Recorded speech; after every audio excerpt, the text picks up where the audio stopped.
To questions, starting with Jack Fenwick, BBC. Thank you. Jack Fenwick, BBC News.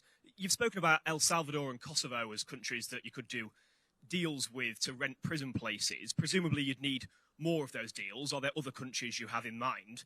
And taking that into account, along with deportations and inevitable legal wranglings, what's your assessment of how much all this would cost? Well, I mean, yes, there are Baltic state options as well.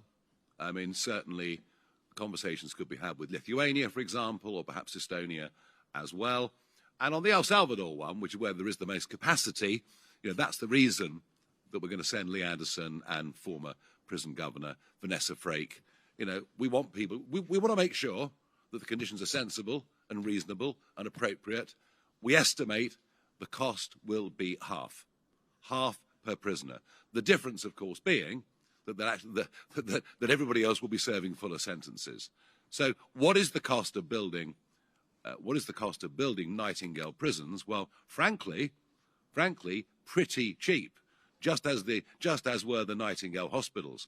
They would be very basic, and we have to admit that. There might not be too many colour TVs. We have to admit that. But the actual construction of these sites is very, very small money. And the foreign prisoners being sent overseas or back to their home countries is going to save us, over the next decade, several £billion. Thank you. Any more on that? Yeah, I mean, so just to give you some context, as Nigel said, we're going to make sure that the prison conditions in El Salvador, look, it's not going to be a summer camp. It's not going to be particularly fun, but it won't be cruel and it won't be unreasonable. And where we got to that half figure, just so you understand what the current parameters are, so this government currently British taxpayers are currently spending £600 million on housing foreign nationals in our jails. Okay. If you look at what the Americans paid, and all we can really go off at the moment, given we're not currently the government, so we can't formally negotiate deals. If you look at what the Americans were paying per place, it's around 20,000 US, right, which is a quarter of what it currently costs us to house foreign nationals in our jails. So we're talking about half because we're assuming, therefore, a standard of prison broadly double, for example, what the Americans were paying for. So that would be the first point. And yeah, in terms of other countries, we're going to look for as many countries as we possibly can. I mean, look, the broad point we would make about a Farage government, a reform government, is our posture will be, our focus is going to be keeping law-abiding British citizens safe, right? There will be a lot more people in prison. So when you talk about cost, yeah, there are going to be a lot more people in prison under a reform government because that's where violent criminals belong. Yeah. Keith Bayes, GB News. Thank you. More than 950 migrants have crossed the Channel this weekend, and more than 2,500 since Andy Burnham became Prime Minister, despite Labour's pledge to smash the gangs. Now, your party wants to send some migrant criminals to El Salvador. Is this a serious, workable policy, or is this a Trump-style reaction to the Burnham bounce and your party's falling poll performance? Thank you. Well, look, I mean, Sweden send prisoners, foreign prisoners, to Kosovo. So I think if Sweden do that and operate that principle, as well as America operating that principle, I would have thought that was a very grown-up way of approaching it. I have to say, I just find the sheer levels of inaction from both this and the previous government. They confront these huge issues, and they appear to be incapable of doing anything to solve the problems. And that leads us on to the first point you made. A mega dinghy, it's not a dinghy, is it? A boat carrying 230 people was taken into Dover docks at 2:30 this morning. That's a record. And we're rapidly heading towards the Mediterranean. Before long, there'll be thousands coming every single day. You can't smash the gangs. It's impossible. We can catch a gang leader. We can give them 20 years in prison. We can fine them millions of euros. It doesn't matter.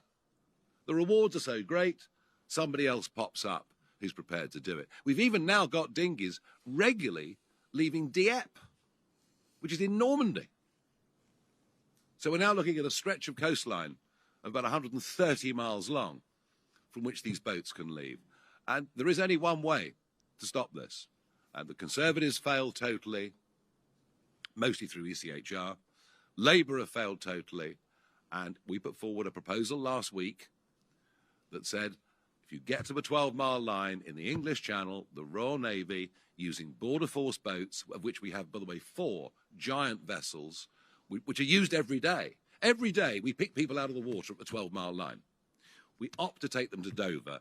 Our plan is take them back to France. And I tell you what, if we started doing that, within a couple of weeks, there would be no more migrant boats. I also worry about the 230 in that boat today. How many of them are coming straight in to join criminal gangs?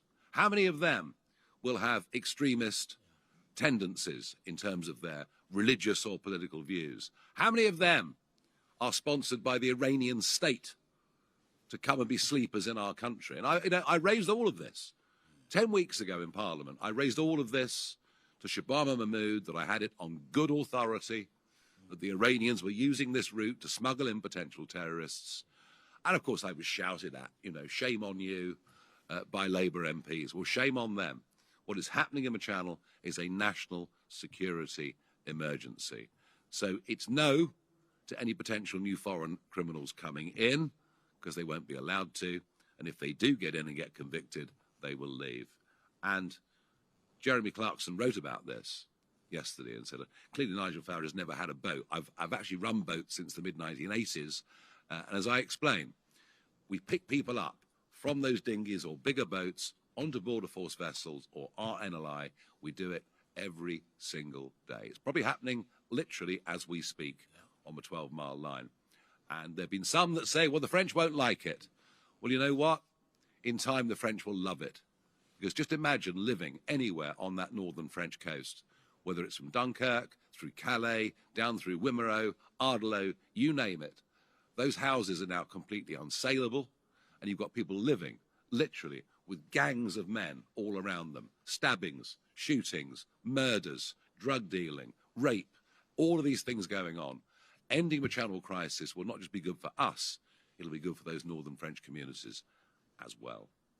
Jack Elson, The Sun. Thank you very much.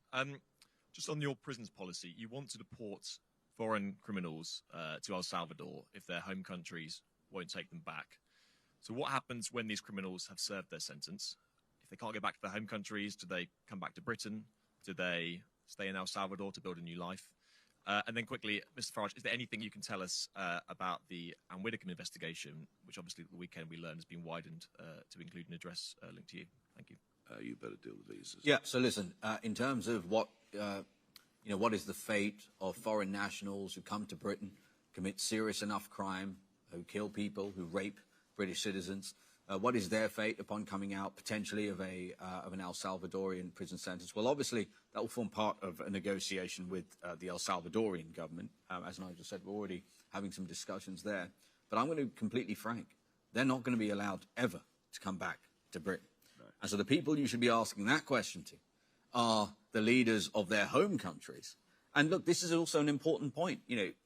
At the moment, the current position, for example, of the Albanian government, you may have seen a Twitter exchange between Nigel and the leader of Albania not too long ago, saying that, that he's not going to take any of them back. Well, I put it to you that not only are we going to look at things like visa bans and actually apply some pressure to stand up for British people, negotiate on behalf of the British people, I think they will come under significant pressure at home. If we make a call, if Nigel's Prime Minister and he makes a call and saying, listen, if you don't take them back, just FYI, for example, they're going to El Salvador, I think that's going to place an enormous amount of pressure on them. So the direct answer to your question is that will come down to some negotiations with the El Salvadorian government. But our priority is simple. It is to the British people, and to them we can assure them those people will never be allowed back into this country. Shortly before the horrific murder of Anne Widdecombe, I did publicly say something I hadn't said for a year, which was about an incident that had occurred at my home address, and it was around, the issue was basically arson and the attempted forcing of a door. I hadn't mentioned it for a year because I generally don't mention in public the security concerns that I have. Because there have been too many of them that have happened. I spoke about this in the context of me needing to be provided with security clearly to the end of my days. You know, Anne was 78, been out of office for many, many years. And I discussed that around the issue of money and my own future. Protection, of course, most of the media organisations in this room called me a liar. Remember that vividly. Half of you in the room called me a liar. But the truth is, there was an investigation into this, and clearly, counter-terrorism made some mistakes, which is why they've referred themselves to the Independent Office of Police Complaints. I understand this is a completely unprecedented move. And yes, this is directly linked to the murder of Anne Widdecombe. And I'm afraid I just can't tell you any more than that at this stage. It's a great tragedy that it took the death of Anne for the security services in Britain to finally take seriously the safety and security of reform politicians and reform prominent figures. Up until that moment, we had been treated very differently to everybody else. For example, 4 days after the murder of Charlie Kirk, I had nearly all of my security removed from me. We have been ignored. Our situation has been undervalued. But I'm not going to say anything now to prejudice, because I do actually believe in my heart that counter-terrorism are now seriously doing this job, and I have confidence in them. I'd love to tell you more. It will come out, but I just dare not breach that trust and confidence with counter-terrorism at this stage. Thank you. Carl Deneen, ITV. Thanks. Moving back to your policy announcement today, can you tell us how many people you think that getting dangerous prisoners to serve their full terms would add to the prison population? And can you tell us what a Nightingale prison is? What will they be secure? Will they be what classification of security will they have? And how long will people be expected to stay in them? Yeah. So shall I take that? Yeah, go. Yeah. So in terms of the latter question, Nightingale prisons, look, we're going to model this off things that have already been done. So as I said, we're going to use prefabricated modular technology that allows you to house, look, this is going to be a lower category of prisoner. These aren't going to be rapists and murderers. They're going to be people who have been convicted of things like shoplifting, for example, but absolutely they will be secure. It's not going to be a summer camp. As Nigel said, you know, provision of colour televisions might be, to some degree, at a premium. And you can look at countries where this has happened. Look at, for example, what happened in Florida under the Trump administration. They managed to stand up, I think it was within the space of 8 days, he stood up 3,000 detention facilities. So it is absolutely doable. We're going to put it on MOD land. Again, one of the reasons why it currently costs £600,000 to build a single prison place is because of the insane number of quangos, because of the insane number of prisons that don't actually ever get built because they're blocked at the planning stage. So it's about 1/3 hectares of MOD land, for example, is available for us to use. And because we will call upon the army to assist, a key point about this, there's a very high, without getting into the minutiae, there's an extremely high threshold, as you would reasonably expect, for contractors to work on building a prison. They need an extremely high level of security clearance, which is why calling upon our armed forces to assist in the building of those prisons will be important. In terms of how many new prison places we're going to need, so all of the changes we're making to ensure that under Nigel as Prime Minister, people who kill people, people who rape, people who are seriously violent, never get set out of jail early, and ending this insane, reversing this insane new policy from Burnham, which is going to be all but eliminate jail sentences of under a year, completely undermining our justice and policing system. All of that is going to add, we estimate we're going to need to incarcerate an additional 18,000 people. But as I said, if you look at, if you compound the numbers here, we're talking about 12,000 new Nightingale prisons, we're talking about 10,000 additional places that we're going to rent abroad, and that's on top of the 14,000 that Labour are going to build. So we're talking about 30, you're talking about 36,000 there. Yeah, thank you. Noah Hoffman, Spectator. Thank you. Ms Farage, a lot of videos taken from France of dinghy crossings actually capture so-called human rights charities effectively facilitating the illegal arrival of migrants. I wonder if you have any plans or thoughts on possible ways of tackling so-called human rights charities that facilitate illegal arrivals. Yeah, you're right. And Lee Anderson was out at the Lune Plage camp last week, and he met some of these NGOs, most of them interestingly British-based and raising British money. I've been of the view of, I won't name them because that might spoil my afternoon, but their names are quite well known, and they should be charged with aiding and abetting illegal immigration. Of that, I have no doubt at all. And, you know, when we were back, if I go back to sort of late 20 into 21, and at that point, we didn't have drones, we didn't have spotter planes, etc. And the dinghies that were coming were ribs, carrying 16 to 18. So you might get 28 of them on one day. So what was happening then, well, quite a lot were making it across for beach landings. And it was, very interesting. You know, there's one particular beach landing I can think of at Kingsdown, just near Deal, where the dinghy was met on the beach. You know, 3 people were there on the beach. They knew exactly where they were coming into and did their best to spirit these people away, but mercifully the police caught up with it. So yes, there are NGOs who are aiding and abetting illegal immigration into Britain, and that includes bringing in criminals and potential terrorists and people that will cause this country very, very great harm. And it's all done under the masquerade of the use of the word refugee. You know what? This country has taken 500,000 refugees since 2016.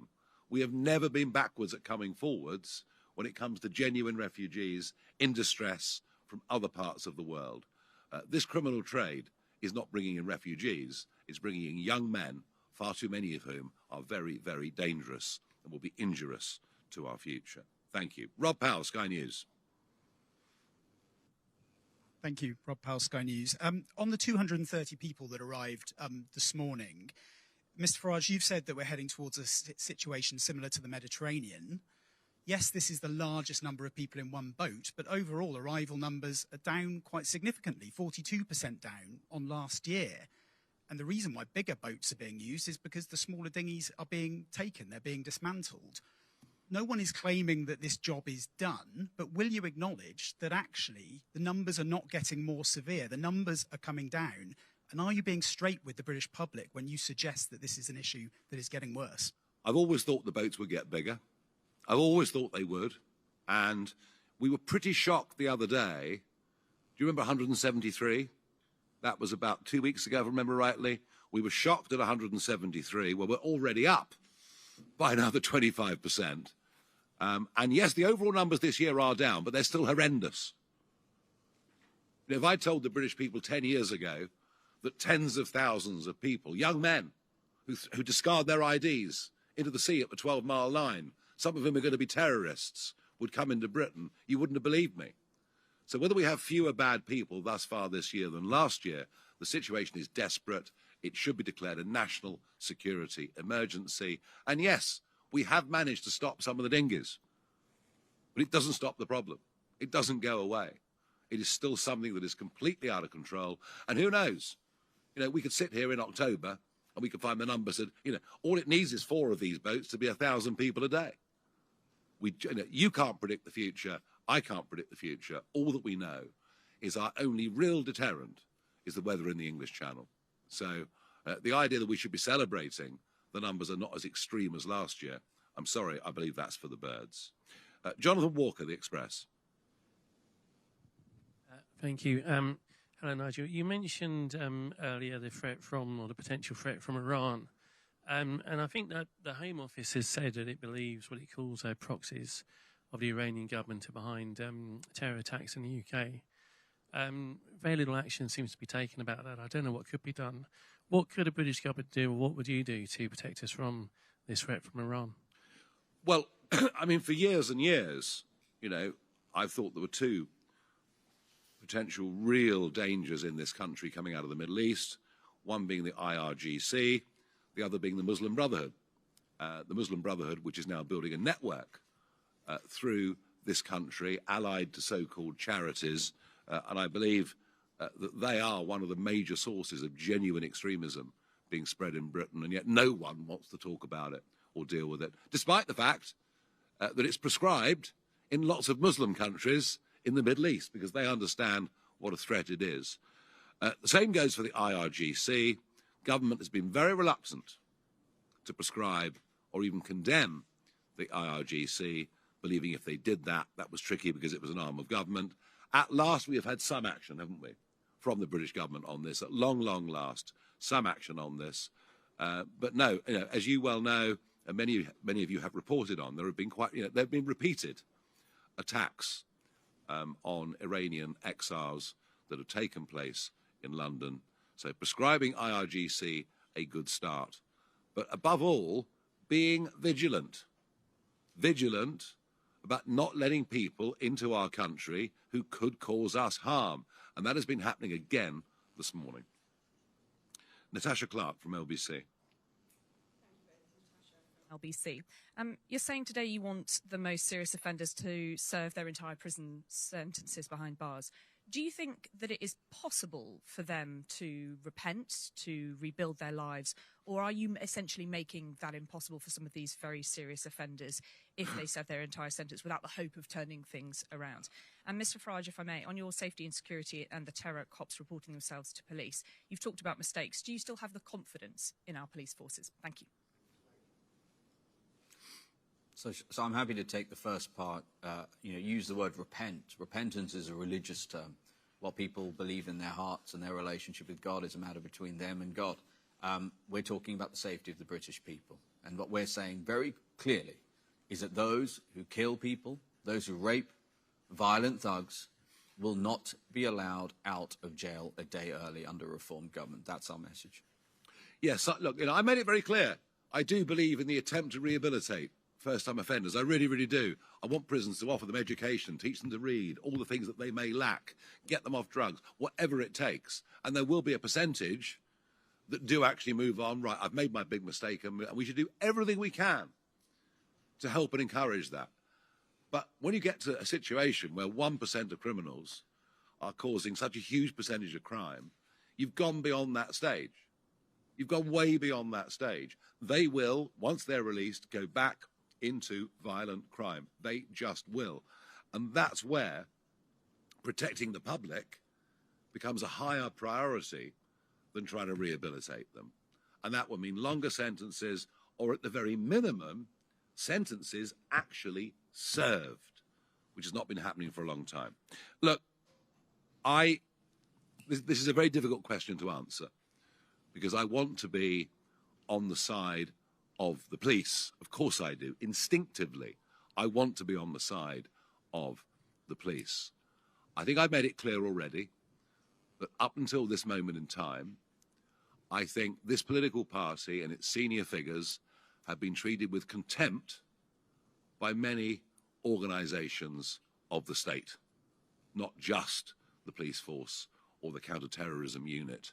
Within it, I do think that the murder of Anne, and I wish it hadn't come to that, but I do think the murder of Anne has changed things. And do I have confidence now? Yes. The fact counter-terrorism have been honest enough to say, Mr. Farage, when it came to the incident that happened to you in April 2025, to publicly admit they got it wrong and to refer themselves to the IOPC. Now, they're obviously very, very scared of what the truth is when it comes out. But the fact they've done that shows you they're not trying to cover up. They're not trying to ignore. And I have to say, I have met Lawrence Taylor, and I did feel a great degree of confidence in him. And long may that last. Thank you. Lucy White from Bloomberg. Thank you.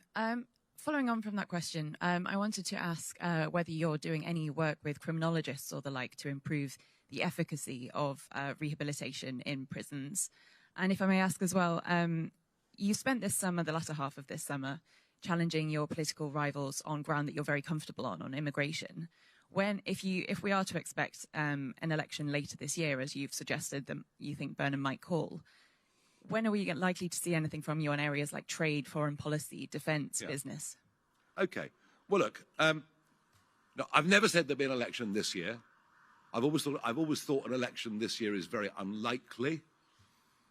You know, you don't leave university and go into politics and finally at 56 become Prime Minister and risk it all within a few weeks. It's a very natural human thing to think that. Plus, you know, perhaps if we're being honest, the Burnham bounce is not quite as profound as they perhaps might have liked. And now he's facing some very difficult issues. He's beginning to understand that standing up and telling people what they want to hear is one thing, but being able to deliver on it is quite another. I still believe, and I've said this since 2024, I still believe that a general election next year is quite likely. I still believe that. I don't think we're focusing properly on the state of government finances or the confidence that there is in investment and business in this country. We are passing through the 3 trillion mark in terms of our national debt. Our national debt is rising more quickly than any other country in the world than Botswana. And we're in big trouble. We're in really, really big trouble. And I do think there is... Markets are funny old things. You know, confidence can last, then something happens. Some unforeseen little thing happens, and confidence in markets can erode in 24 hours. And that is my great... By the way, I'm not willing this. I don't want us to have a debt market crisis, but I believe the likelihood of it increases with every single day that goes by. So I still believe an election next year is more than likely. Rehabilitation. Yeah, so in terms of discussions with criminologists, look, the policies that we've created are fully aware of the academic literature in this area. I would make the first point that a lot of criminology academic literature is extremely captured by left-wing ideology. But what is absolutely true, just demonstrably in all the longitudinal studies, like cross-culturally all over the world, is that in any large population, there is a small, tiny fraction of the population that is violently criminal, cannot ever be rehabilitated. And again, there's a longitudinal, multi-decade studies. And therefore, as Nigel said, sadly, as much as we would all wish in our hearts this wasn't true, there is a tiny number of people in any country the size of Britain who need to remain in jail. And if they are not in jail, they will commit serious crime and bring harm to British people. And it is with that realism that we are announcing these policies. Thank you very much. Francis Reed, Channel 4. Good morning. Mr. Farage, first of all, let's go back to what we were here for. Without bilateral return agreements, foreign governments cannot be legally forced to accept deportees. So then you're in some version of what sounds like the Tories' failed Rwanda plan, not to mention the poor human rights record that we see in El Salvador. That means you then end up clogging the courts with people taking legal action against this. And there are many people in the justice system and people that work in the courts every day who will say you are creating a problem with this. So what's your answer to them? The second thing I want to know from you is just clarification. What about people waiting to be tried? How's that going to work? And then Zia Yusuf, this isn't meant to be trite at all. I'm genuinely interested. You were a member of the party that you say apparently broke it, and so are many of your colleagues within Reform. So now you're claiming to be able to fix it. What was it that you got wrong? What's changed? What have you learnt from it that you're taking forward? Why do you feel able to kind of revolutionise this now? In terms of the court backlog, which is a massive problem and a huge issue, and yet another hangover that we suffer from COVID in many, many ways, although there was a problem even there before that. Abolishing jury trials was not the answer, Mr. Lammy. Actually having courts that operate efficiently. You know, I was up in court last year, charming fellow, crossed the English Channel with a Kalashnikov tattooed on his face, threatened to kill me repeatedly. You know, I turn up at court, the hearing's supposed to be 10:30, but my silk says to me, well, you know, he might not be here till 12. What do you mean? You know, So those accused not being arrived on time, juries not always being sworn in on time, an incredibly inefficient process being run through the courts. If we want to deal with the backlog, then I would suggest there are quite a high number of cases that could be dealt with by the lay magistrate, although many of them have run away and packed up in the last few years, just as we've closed down magistrates' courts all over the country. So I think there's a bigger role for magistrates that could play with minor offences. But I also think if you want to clear the backlog, actually have a full working day. Have the courts running 12 hours a day or 15 hours a day or 18 hours a day. This backlog could be cleared if the will to clear the backlog actually existed. Look, the Conservatives' Miranda plan never had a cat's chance in hell of working. Literally impossible. And even when Boris launched it, and he launched it at Lyd Airport, I remember the speech. Well, of course, we could have some trouble with some lefty lawyers. Well, yes, of course you could have trouble with lefty lawyers because they're members of the ECHR. So even as he was launching it, he was admitting it wasn't going to work, which is a very odd way of conducting politics. What we're trying to do is to offer solutions. Now, whether everybody likes those solutions will perhaps determine how they choose to vote at the next general election.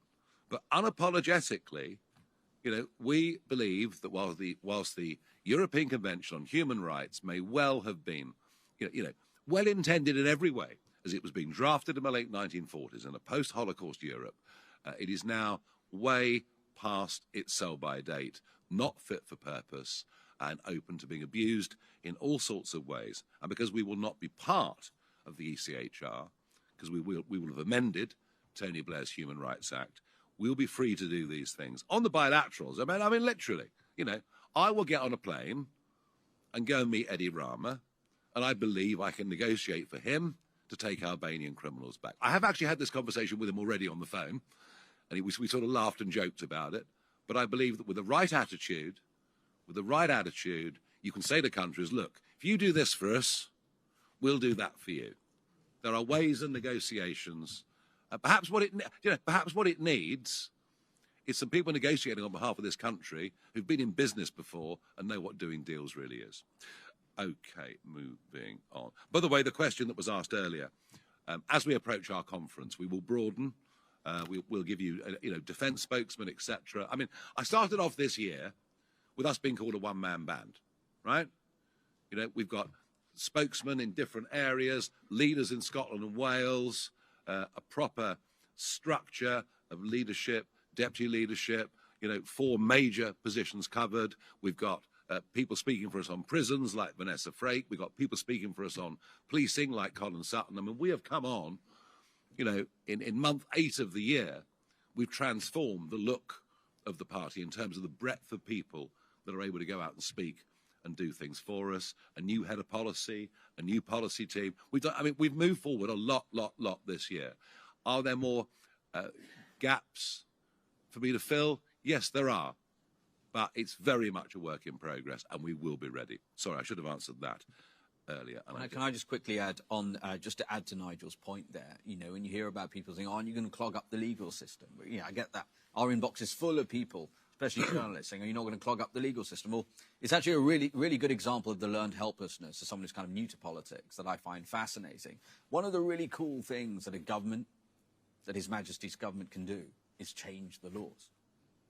And I know that sounds crazy, but as Nigel said, the reason why the Miranda plan stood no chance of success is because they weren't even willing to leave the ECHR. And that's just the first of many steps that you would need to take in order to do the things that we're talking about. And look, we are in an extreme situation in this country. We are in an extraordinary situation. And the only way you resolve an extraordinary problem is through extraordinary solutions. And so, for example, when we announced that we'd put the Navy in the Channel to form a hard perimeter and ensure that not a single unauthorized vessel makes it to our shores, there's all sorts of talking heads popping up all over the place. Exactly the people, by the way, almost none of whom have achieved anything of note in their lives. The one world leader I know of who can honestly say that they have stopped a large-scale mass illegal migration crisis via boat, Tony Abbott, the former Prime Minister of Australia, came out within hours of us announcing our plan, and backed it, endorsed it, yeah, said right. that, quote, it can be done and it must be done. Yeah. And I would point people to that. Yeah, absolutely. Let's go. Sophie Church, Daily Mail. Thank you. Mr. Farage, you just said that you had full confidence in the police, but would you now support the police going back and re-looking at all offences against reform politicians? Well, I wouldn't necessarily support them going back and looking at all offences. It just would depend how sinister they are. But as I say, I repeat the point. It is tragic that it took the murder of Anne Widdecombe for the police and the authorities to take the situation that many reform public figures face seriously. I do now believe that they are. Thank you. Peter Schnettwangers from The Telegraph. Thank you. I just want to go back to Nightingale prisons. So we know how local authorities and local areas push back on prisons, and that's been one of the reasons why we've not built any in this country. So how are you going to tackle that opposition to Nightingale prisons? And what if that criticism comes from a Reform MP who's trying to block it in their local area, or a Reform council? And just if I can ask a second one, Nightingale, it kind of, in COVID terms, it was sort of a temporary measure, right, to do with hospitals. So what's the end date on these prisons? Do we have a point at which we're saying they're going to be for this many years and then they'll stop? I'll do the first part. So we're proposing MOD land, all right? And in many, many cases, what you'll see around the country are former MOD sites that used to employ a lot of people, where because those people have now been laid off, the local towns and villages have suffered economically really, really grievously. A lot of these facilities are in very out-of-the-way places, and I would put it to you that use of MOD land, that more employment and more money in the local economy in some of those rural areas is far less likely to meet with big objection than the plans that I saw for the last few governments, where basically green space land next to rural settlements was being proposed. I think this is a better way of getting far fewer objections. But in the end, we're going to have to do it anyway. But I think MOD land is a, as I say, we don't need the vast air. We haven't got huge numbers of people in our armed forces anymore. We want more, but we don't need all the land that we've got. Yeah, there's north of 1/3 hectares of MOD land to use. To answer your question about, local authorities or people, not just local authorities, but all these totally unaccountable quangos able to block things, all that ends under a reform government. I can't stress this enough. We're not going to be stopped. Look, I love animals, but if I'm going to prioritise the safety of a badger over the safety of a human British citizen, I'm going to prioritise the safety of a human British citizen. We're unapologetic about that. And so, not to mention, by the way, actually looking at a lot of these, I was looking at the extraordinary amount of bureaucratic pressure to stop, whether it's prisons, whether it's nuclear power plants, infrastructure, reservoirs, infrastructure that's really important to British people. A lot of it, frankly, is bad faith. It's not actually saving any animals anyway. It's just bad faith, far-left activism. So we're going to make prisons, we will categorise it as a national critical infrastructure, which will mean that there will not be a local authority in the country that is able to prevent a reformed government from building it. Very good. Let's go to Raheem Kassam, National Pulse. Thank you, chaps. Zia, given the state of the illegal alien invasion into the United Kingdom, if you were to get a call from Downing Street to ask if you could help to implement Operation Fortress, which you announced last week, would you take that call, and would you be willing to work with the Labour government on that? And Nigel, off the top of my head, I can name a few news outlets, LBC, the Mirror, the Guardian, the Standard, and others that ridiculed the idea that you were, your house was firebombed last year. To flip an earlier question on its head, have you, if you ever had any, lost faith in the British press, like much of the public has? And will you be writing to the editors of those outlets asking for corrections, retractions, apologies, or firings? Well, I mean, look, the relationship between people in politics and the press is, potentially a fractious one. I have always taken the view that you shouldn't moan too much because it's like a sailor complaining about bad weather, and you take the rough with the smooth, but there are limits. There are limits, and my limits are my family, and several family members of mine have been put through hell by irresponsible journalism from well-known national publications that should have known better. And that's what really upsets me. As for whatever claim I make being ridiculed, well, I guess I have to live with that. But and there is an ongoing event that I can't mention here for reasons that we understand. But perhaps my recent political actions were spurred as much by the way that children of mine and those close to me have been hounded and their lives fundamentally changed. And I think that's a relationship that we have to get right. Would you help the government, Zia? Absolutely. If such a call came, not only I, more importantly, the senior members of former senior members of the armed forces in this country who helped us devise this plan would be only too delighted to help. Sadly, though, the chances of such a call coming from Andy Burnham's government, I would put it precisely 0. Well, it depends how many more boats come, I guess. George Thompson, Press Association. Thanks very much. You said the Nightingale prisons will be on defence land. Are you able to be more specific about where in the country they will be, who will staff them, and at what will be the cost? Yep. So, no, in terms of giving you more precise locations, I know you'd like that. Suffice to say, there's an enormous amount of space that is available, assuming that we actually have a government and a prime minister willing to change the laws to categorise prisons as national critical infrastructure, and, as I said, to formally request the assistance of the army so that we can build these things much more quickly. In terms of cost, look, as I said, if you look at, for example, housing a criminal in El Salvador, if you just look at what the Americans are paying relative to what the British taxpayer is paying, it's a quarter. Right, it's 20,000 US is what the Americans paid a year, compared to 60,000 sterling, which is what British taxpayers have been paying.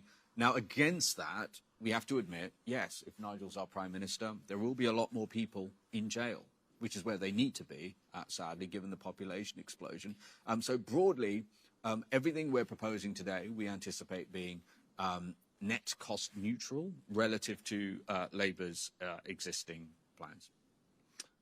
Sam Blewett, Politico. Thanks very much. Just on the policy, help us understand the numbers a bit. You say 10,000 prisoners would the state would be reduced by, but around a third of those, I think, are on remand. So are you sending overseas people who haven't been convicted yet, or is that a bit of a hole in the numbers? And just the second one, whilst this morning Rupert Lowe is still offering a bit of a make-up pact, are you taking him as acting in good faith over this? And do you have any conditions before entering talks with him on this? Thank you.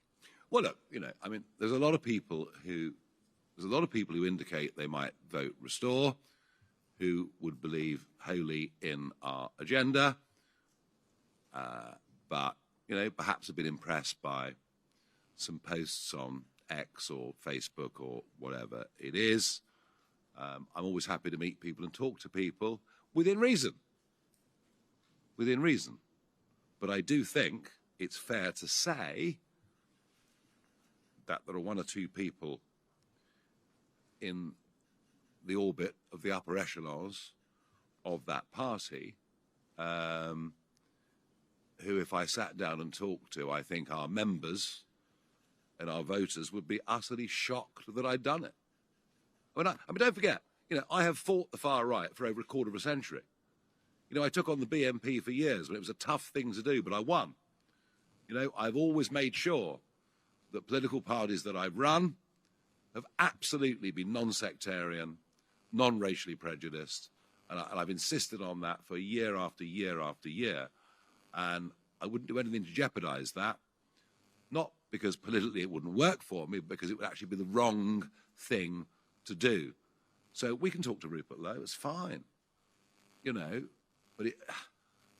but when you have co-founders, etc., putting out what I would call the old theory that we probably haven't heard in this country since 1936, and you have other adjacent publicly supportive people demanding that all Jews be removed from the country, just as an example. So the condition I would put on it is those people would have to be out of the inner circle, and I think that's, you know, that for me would be the only way we could sensibly proceed. And I suspect many of those who say restore in answer to a poll are perhaps not quite aware.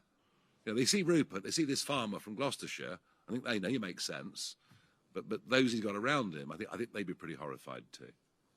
There was something else, wasn't there? Yeah, in terms of yes, 10,000 in our jails, but you know, some of them not yet being convicted. Look, that's not the gotcha that you might think it is. The vast majority of those people end up being convicted. So in terms of the practical plan that we have laid out, it makes no difference. Okay, I've got to draw stumps and move on. There's a few questions I couldn't take, but thank you, everybody. Thank you. Do you want a quick picture with that?